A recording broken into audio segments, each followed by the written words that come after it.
In a recent interview with DJ Head, Rapsody isn't simply criticizing individual media personalities. She's questioning why artists continue to give certain platforms access to their stories and credibility in the first place. Here is a video of that. Sometimes it feels like on a mainstream business level, we've given the culture away. Sold it out? Or Yeah, definitely sold it out or watered it down. The culture is beautiful, like it's strong. Like if you know what the culture really is outside in the street and everyday life in small, cities, countries, towns, all around the world, groups of people. But on a mainstream level, like what we project to the world of what hip hop is, like it could be, very small of what how women are represented, even how our men are represented. This idea of what hip hop is, flashy, is gangsta, it's, no, it's a beautiful art form. Put a gate on the culture and turn the key. No Jumper and Vlad, the whole industry. Again, like why do we go sit down with certain people and give so much of a story away that I don't think is necessarily protected? And I'm just trying to see the angle. I just love this culture too much, and there are people that really love it and care about it, and we won't go sit down and have these long conversations with them, right? We'll talk about things that we don't like versus the people that we do like. It's like, how are we being intentional with our art form and our story and our truth and who we give it to? Like, journalism matters, who holds our truth matters and how it's presented to the world. Like, I just think we should care more about it. Man, she couldn't be more right. Yeah, she was cooking. So, have artists simply accepted the current media landscape as something they can't change? Is that why? I think it is. I know people do not like. They do not like Vlad. They don't like academics. There's a lot of people don't like the, Charlamagne and the Breakfast Club. It just depends on who you ask and when you ask them. And she did say something about journalism, about journalists. And I understand most of the people who are creating content and doing these interviews, they wouldn't even consider themselves to be journalists. Yeah, I don't consider us journalists. Yeah, I don't either. You can call us commentators if you'd like, but a commentator and a journalist are two different things. Yep. And I think that's what it is. You can be mad at Vlad, but he's got 5 million, subscribers. So he also kind of set the foundation of what. So when you see the game is, and I don't really care for him. And and I think he's 20 years in now. And so when you see, a lot of these other outlets that come up, he has laid the blueprint. And a lot of those people actually come to him and say, hey, what can we do? Can we collaborate? Can we do this, that, and the third? And so you may not like Vlad, but then if you go over to somebody else, it's somebody else who's cool with Vlad or has gotten part of their game from Vlad. And he's actually paying these artists. I will give him that. He pays the people to come and sit down with him. Yeah. And that's where a lot of the conflict lately has come up, because people are like, well, wait a minute, how's Boosie getting all that money? And he not giving that to me, whatever. But I think the problem with the landscape is we've become so casual and loose with who we consider to sit down with. And like I said, we expect the same journalistic kind of rules and regulations, and I think that's part of what she's talking about. It's not like you're going on 60 Minutes and sitting down with Ed Bradley and Morley Safer. Both those guys are dead, but I'm from that era, so I remember that. But but right now, 60 Minutes is having its own problems. If you pay attention to that part of the media landscape. So I think so much of what is media and journalism, as far as storytelling and interviewing people, they used to be one and one. It used to be like this. The same way we talk about the symbiotic relationship between radio and records, it's not the same as it was. The same interview, Barbara Walters, when she sat down and talked with somebody, she was a journalist. She had to sit and prepare. Even when Oprah sat down and talked to Michael Jackson back in the day, and that was a big deal. That was a journalistic situation, even though it was about pop culture. We just don't have that now. Yeah, you know, when you sit down with Keke Palmer, I mean, they're trying, you know, but it's not the same that's thing. not new either, because like, I mean, back in the day we had people that we would sit down with. Even Tempest Bledsoe had a show at one point in time trying to follow in Oprah's footsteps. But I understand your point. But we also have to recognize that I think the problem is people really don't care about the culture as a whole anymore. They're basically focused on self. Mm-hmm. So it's not about whatever I'm doing is going to aid in the culture itself. How can I use this platform? How can I use this platform to aid to my pockets and my exposure? So like, and it kind of goes back to the conversation we had about needing social media and a platform, so to speak, in order to get your brand out there. They're using these platforms just for that. And the love of the culture is gone, essentially. Not 100% gone, but it's not the same as when we consumed it at one point in time. And that's the problem. Like when you boil down how people acted at one point in time, and it was the sole purpose was to move the culture forward. Now the culture itself is the main thing that's being consumed. So like, you're going to kind of ignore the parts of what makes the culture what it is and what made people want to, you know what I'm saying, participate in it. And you're going to be selfish essentially with it. And just, you know what I'm saying, if Vlad is throwing me $10,000, I don't care what I stand for. I'm going to sit down with him. If No Jumper is going to put me in front of 2 million people and I might gain 500,000 followers, that's going to aid to what I'm trying to do over here. So I could really care less about the culture. And like, if you actually ask some of the newer artists about the culture, they can't really tell you shit about it. Mm-hmm. It's more so of, how do I get lit? Yeah, how do I get lit? And I'm just trying to get my song out, man. I don't really care nothing about the culture. I mean, at one point in time, knowing about politics was part of the culture. Mm-hmm. Knowing about current events, knowing about what was going on in the world, all of that was part of the culture. Now people just act oblivious and ignorant to it, and their sole purpose is only to get on. So, I mean, it makes sense. Well, I think that's also an issue when we really are in a day and age, and I'm thinking about this because something happened this weekend, where popularity is so much more important to people than actual dignity. Mm-hmm. You know, when I saw Ray J fighting Orlando Brown, man, I'm like, I mean, maybe there was enough money involved to where, like, okay, I'll set my dignity to the side to do this. I don't know. I guess everyone can say that they have a price. I don't know if I'd have done that. Looking like Larry Holmes. Yeah, man. I felt, I was like, is this what it's come to? You know, Listen, you know, did y'all mess up some money somewhere? It's entertainment. Where you have to do this. Think about where that fight was, though. You know what I mean? That wasn't no celebrity deathmatch type shit. That was in a sanctioned, that were openers for a sanctioned boxing match. Yeah, that was a pay-per-view event. It's crazy. Yeah, I just saw everything popping off on social media, and I'm like, why is Ray J fighting Orlando Brown? For Clarissa Shields. Yeah. Oh, that was the undercard? Yeah. Yes. Well, I wouldn't say it was the undercard, like the one right before their fight happened? Yep. Wow. I'm so glad I didn't know more about this, but I'm just saying that's what it is. Like, when you are, people aren't so much worried about their artistic integrity, their personal dignity, than they are with being popular. Well, let me ask you this. Orlando Brown and Ray J, where is the artistic integrity?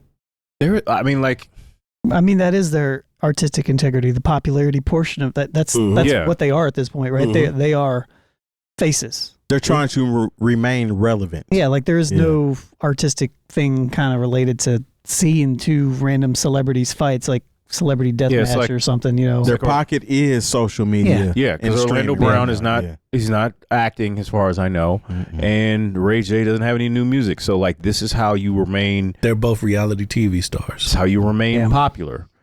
So, I mean, once again, and so if your goal is to remain popular outside of any artistic integrity, or personal dignity. You don't care. Mm-hmm. And so I think when you talk about people going on to these platforms, look, I'm one of those people. I'm probably the only person on the place who still watches Vlad on a regular basis. If he's talking to somebody I want to listen to, like what I think I like Gary Owen as a comedian. Same with Corey Holcomb. So like he had them both on recently, mm-hmm. so I watched those interviews.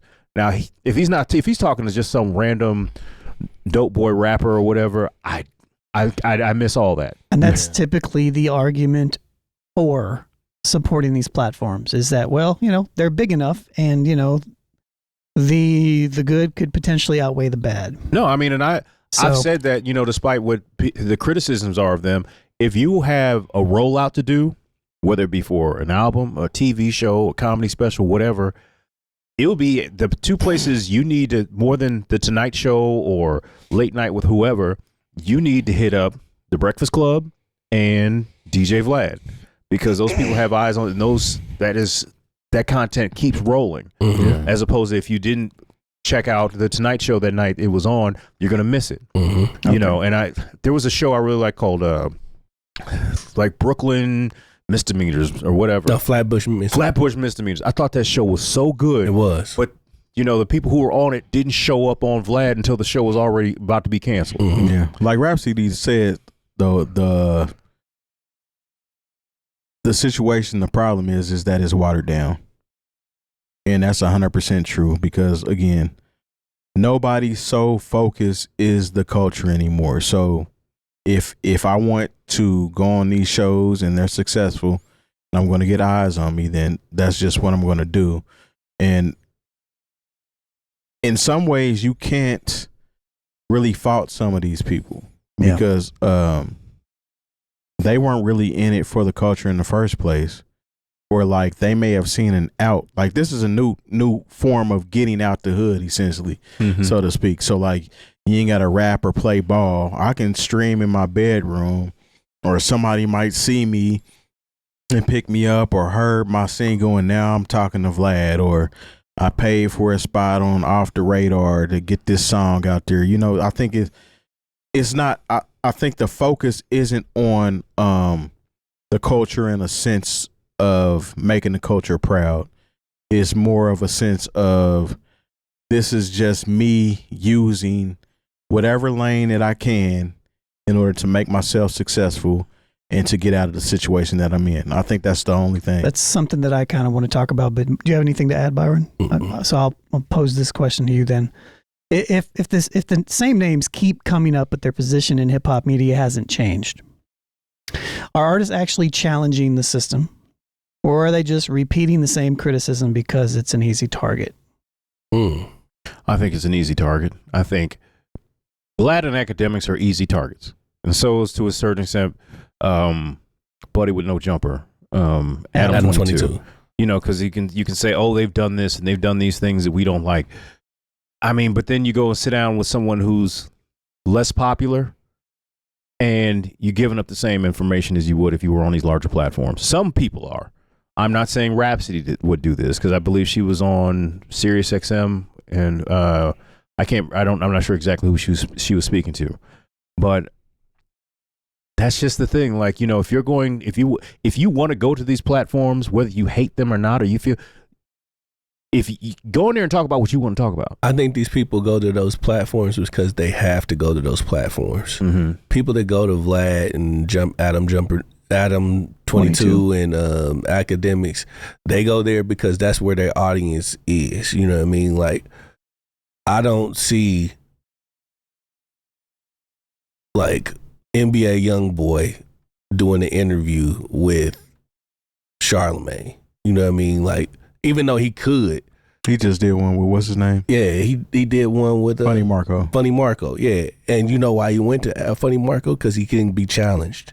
And they're actually friends. Yeah, you know what I mean? Like, people are going to go where they're not really being challenged or held to task for some of the things that they've done over the some odd years, you know what I mean? Like, you ain't about to expose me, essentially. Pretty much, man. Yeah. Or you're going to feed into my narrative that I'm trying to push, you know what I mean? I can come to you with these questions and it's going to be a softball interview. Stick to the script. Because, for all the people, I know a lot of people don't like Charlamagne, but he doesn't just let you get up there and get yours off. Yeah. Like, you know, He's going to challenge you. You know, I mean, it was the whole thing with Tyler. It was the whole thing with like when he had Buddy with the rainbow hair. Tekashi 6ix9ine. Yeah, yeah. So like people, if you expecting softballs, one of the places you should not go is the Breakfast Club. Mm-hmm. The thing about them is they're a hybrid situation because they're on the radio, they're recording a podcast, and they want to get something that can be clipped. Mm-hmm. So even if their people sit down with them, even with the Tyler situation, Charlamagne was asking things that he wasn't supposed to ask because, I mean, he's live on the air, so I can do this. Yeah. I'm going to do it because I know this means numbers for the platform, for the radio, and what's going to get clipped afterwards. So, yeah. Yeah, it's challenging. It's interesting because, like, I understand why an artist, let's just use Rapsody as an example. I understand why Rapsody would go sit down with DJ Head over us. I understand, not that we do that anyways, but I understand why people would go to Vlad or Adam 22 over other people because at the end of the day, you know, you are trying to maximize your exposure to potentially, depending on the audience that you're like looking for. And I feel like the solution sometimes that I was kind of seeing in the YouTube hip hop space for a while is collaboration between those that have the audience in the same space to make those other creators around them kind of blossom as well. You know, it's like when Justin came on our show, Justin Hunt, a couple times. You know, like, out to the company, man. Yeah, 100% so appreciate that. when he comes on here, that helps more people see what we do. And we're kind of, I mean, if you look at the stuff that comes up on Cultural United and Third Verse, some weeks it's exactly the same stuff that we talk about. Like every single topic is the same, and that's not planned. You know, we record kind of at the same time. It's just like we are in a very similar pocket as that, you know, and it's, you know, I feel like that is kind of a solution to this because sometimes I feel like, you know, to this, you know, why are artists only going over here? Well, it's because I think from one perspective, we in this media space, we need to continue to build up the infrastructure around the fans that just want to see this and create this ecosystem within all of us to where, like, yeah, Mick Jenkins can come and he can sit down and talk to Justin. We can cover it. Reed can cover it. Curtis can, you know, like all these people that are a part of this thing. And there's more than just these people, but everybody within this ecosystem can essentially take an artist that does not want to go to Vlad, does not want to go to Adam 22 or whomever, and they can, you know, they can build. So I think that the symbioticness needs to, within the culture of what this is, you know, we have to kind of continually build up within ourselves. We have to contribute back to our culture in that particular type of way. And that goes on us. That goes on everybody that's a part of it. Yeah, and I think what you just mentioned is even the different platforms that you mentioned as well. We have a cultural integrity in mind when we do share or we do create a video. So a Rapsody, if she had to connect to us, probably would actually come sit down with us. Sure. Because it's to build the culture, not to, you know what I'm saying, dismiss the culture in a way to where it doesn't even matter. I'm just out here doing what I'm doing. You don't have to include me in that.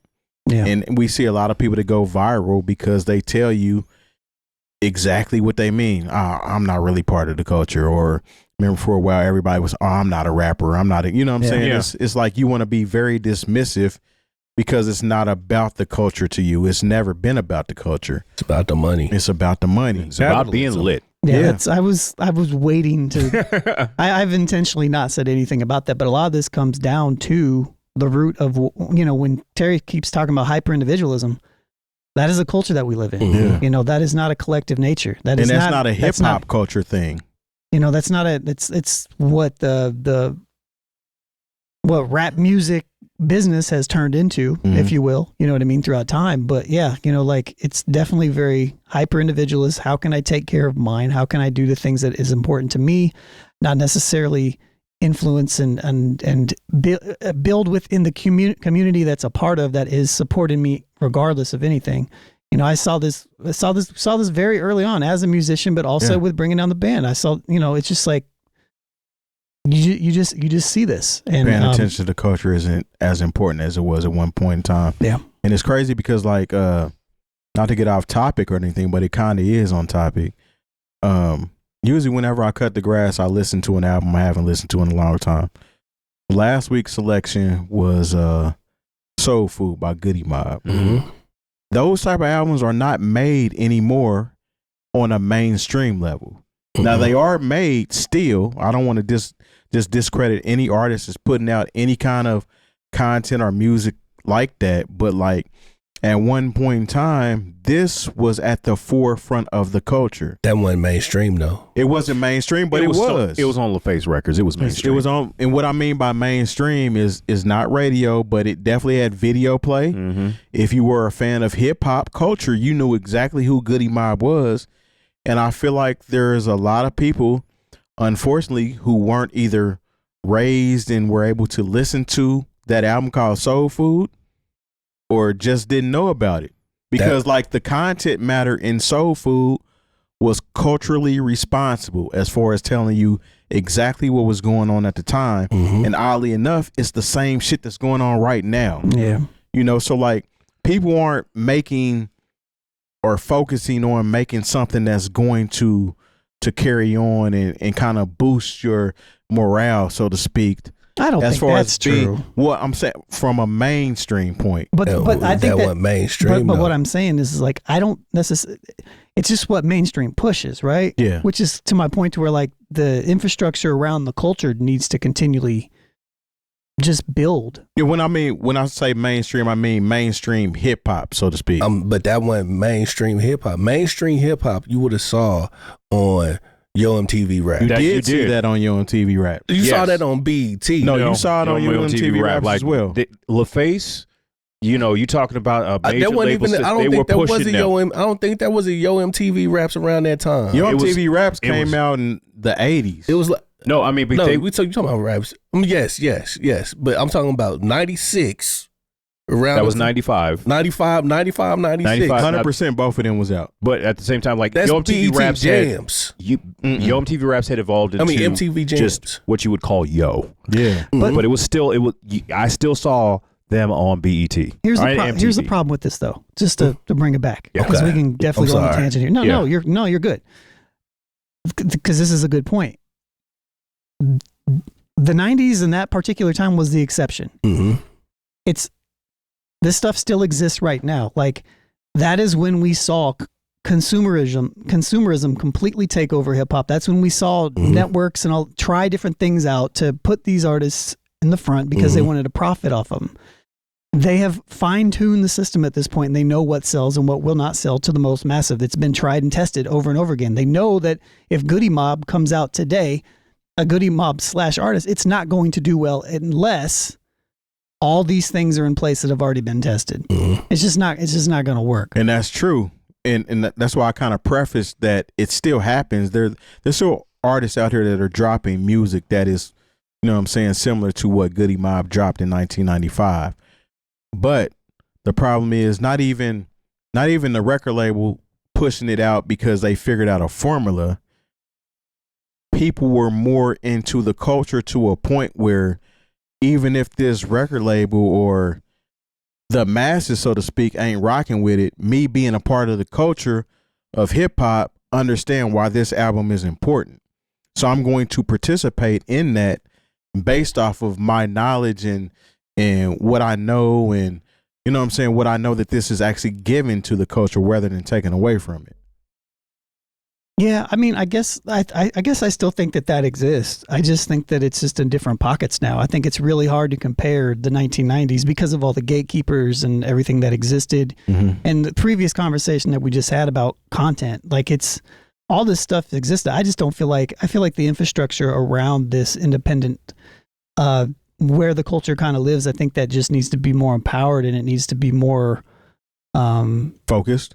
Yeah, like it needs to be like there needs to be a symbiotic relationship between whatever the media is in this particular space and the artists within this particular space. And I think that needs to continually grow, which is another reason why, again, like with all the stuff that Justin was doing with the Culture United and in the third verse and all the stuff that, you know, when he's bringing all these very similar heads together to content creators very specifically in the space to counteract the other side of what Rapsody is talking about here. I just feel like it's so important that relationship be. I feel like that's the solution to it. Mm-hmm. You know, because we can't.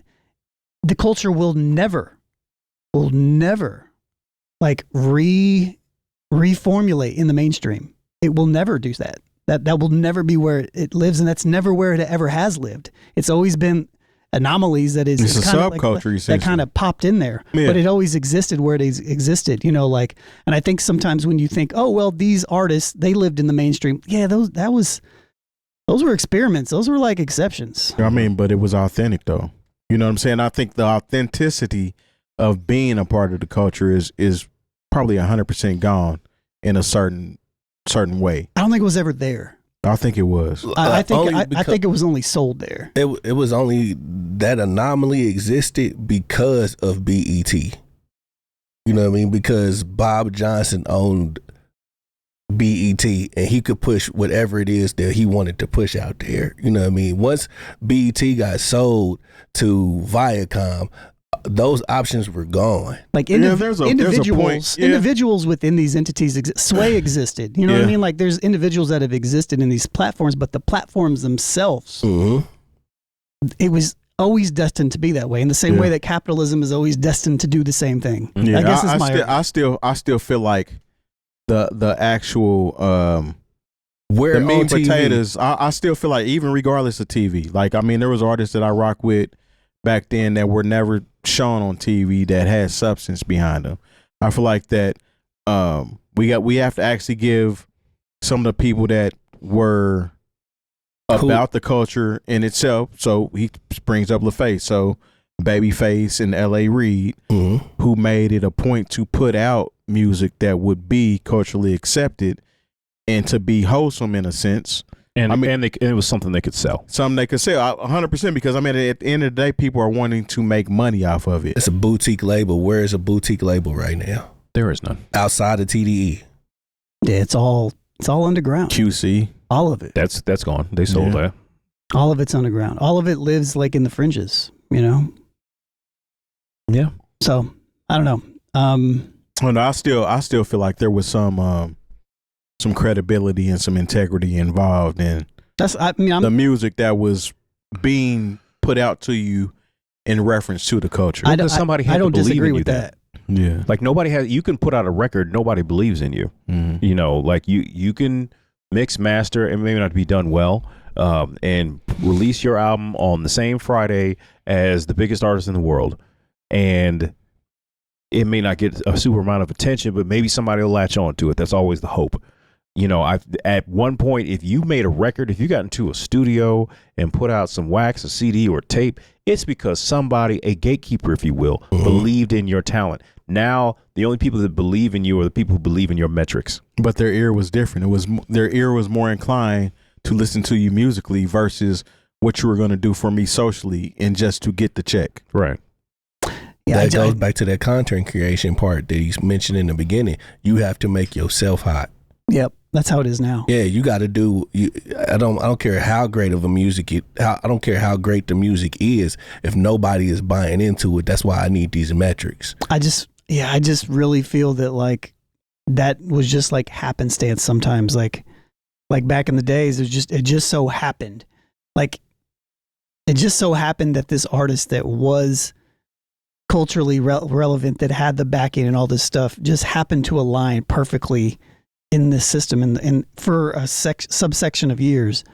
And then once they figured out the formula changed everything. And then we just didn't see that except for Anonymous. Kendrick was the first, like maybe Lupe a little bit, but then like, you know, Kanye had his run for a little while, but Kendrick was like one of the first. I remember in the blog era was one of the artists there where I was like, oh, he's going to slip through and reach that. And I just don't, but it was also a boutique label by off Aftermath, which is Dre and Eminem. He had a Dre cosign. You know, like it's like that's just such still Interscope, yeah. It's still Interscope, but there was a lot of buying power and a lot of persuasion and a lot of influence that Dre and them had because of everything they've done in the past, to where, you know, they can bring a Griselda on, they can try a Slaughterhouse out, they can do this stuff, but because I mean they definitely are relying on the bottom line.